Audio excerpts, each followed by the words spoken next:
you all for coming. I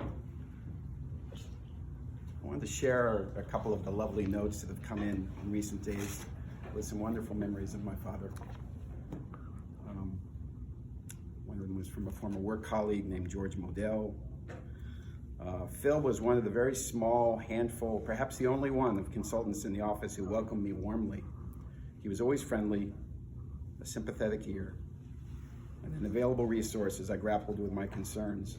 Although I only spent 3 years in the New York office before transferring to Boston, I vividly remember Phil's urbanity, his droll sense of humor, intelligence, and especially his kindness. When I was saying my goodbyes, Phil gave me a Banana Republic safari hat to use on my future actual metaphorical travels. It may have been the only gift I received on this occasion. Although we never met again, Phil and I remained in touch until the last few years as I helped him with some of his health benefit conundrums, kept him abreast of developments at the firm until my retirement, discussed his memories of Dover, Massachusetts, where he lived briefly, and commiserated about our increasingly convergent political views.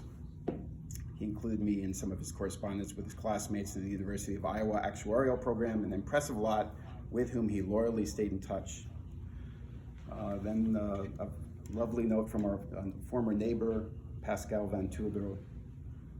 Tons of memories come back to us from the 24 years we were neighbors. Phil's smiling eyes when he was about to crack a joke, his willingness to help the girls with their algebra, his long conversations with our parents, his inevitable song from Harry Belafonte, singing to our daughter Matilda, the song Matilda, she take my money and run Venezuela.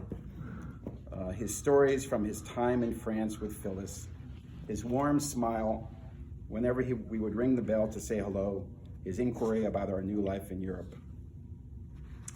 And then lastly, a dear old friend of mine from high school who John Vecchione knows, Bill Doyle, who wrote, I have fond memories of your dad, pipe in hand, a wry smile, and a genuine interest in the hooligans his son was hanging around with. I suppose we have grown older. Our appreciation of our dads has risen. Men who worked hard to ensure we had opportunities, gave us space to grow, and along the way helped shape us into the men we have become. And in this time of reflection, I hope you, James, and your mom can recount the good times, the laughter, the wit, the gifts, the tears, the imperfections. Our dads would be the first to point that out, that they were not perfect, and celebrate the blessing that is your dad. Some of the phrases we just heard: smiling eyes, warm, wry smile, urbanity, great friend and mentor. It's from a quote I didn't read. Droll sense of humor, intelligence, kindness. All this and more well describe my dad. I wanted to share a few of my own memories. All the wonderful places he took us on family vacations, from Maine to Antigua to France to England. Wonderful week once in the Ferrum College campus for a tennis camp long ago. Ski trips in New England, the Grand Canyon. Also wanted to talk about my dad's love of music. My dad and I shared the love of music. He loved particularly jazz, particularly Louis Armstrong, Charlie Byrd, Vince Guaraldi, Miles Davis, Dave Brubeck, Ramsey Lewis. He loved early 60s folk music. He loved Pete Seeger, which is why we chose that song today, Turn, Turn, Turn, which I'd forgotten was a Pete Seeger song originally, before the Byrds made it famous. Joan Baez, Peter, Paul, and Mary, the Limelighters, and he loved classical music. He played the Messiah every Christmas season because he just loved the sound of it. He loved Bach, he loved Beethoven, Mozart. I remember when I was a boy, about 15, my dad gave me a stereo as a gift one birthday. At first I only had headphones. Long story why we only had headphones, so we didn't have speakers. Maybe my dad was afraid that if he bought speakers, I would blast loud music in his house. So shortly thereafter, he got me the album The Wall by Pink Floyd, some of you may remember.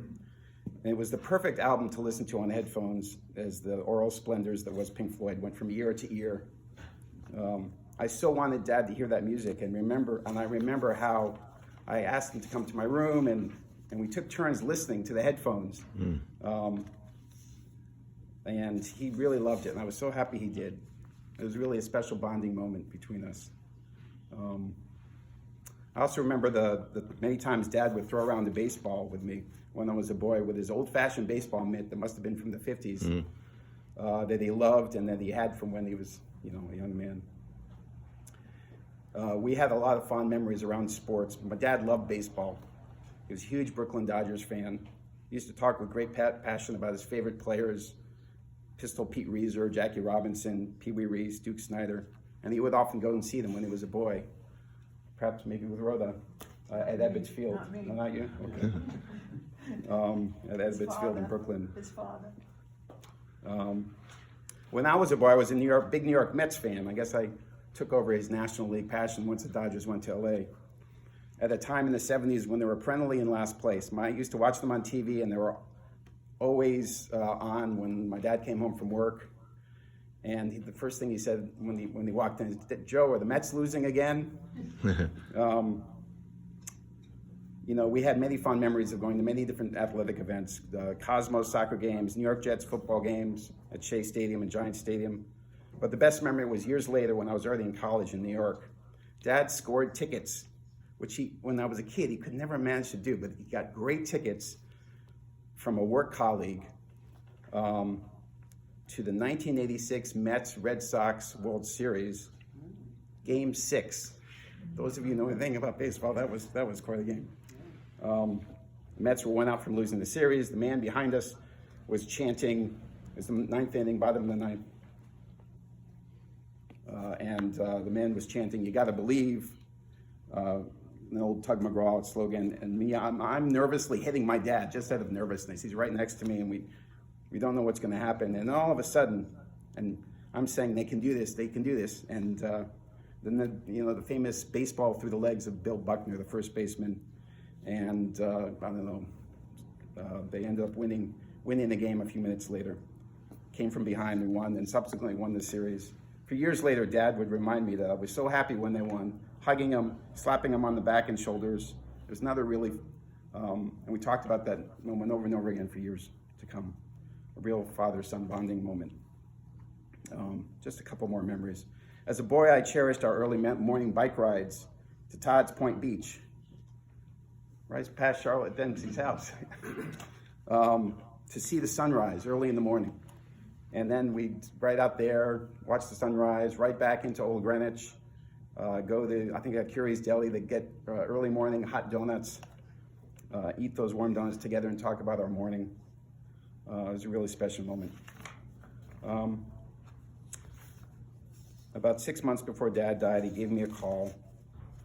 I just lost a job, and he left a very touching, kind, and he had found out by accident, actually. I hadn't had the guts to tell him. And he found out by accident, and he just left a warm, touching, empathic message that was really helped me a lot, and he was like that. I'll miss our talks about politics. I'll miss our talks about movies. I'll miss about music and about everything going on in my life. He was always interested in knowing about my work and my relationships. Dad, I love you, and I'll miss you very deeply.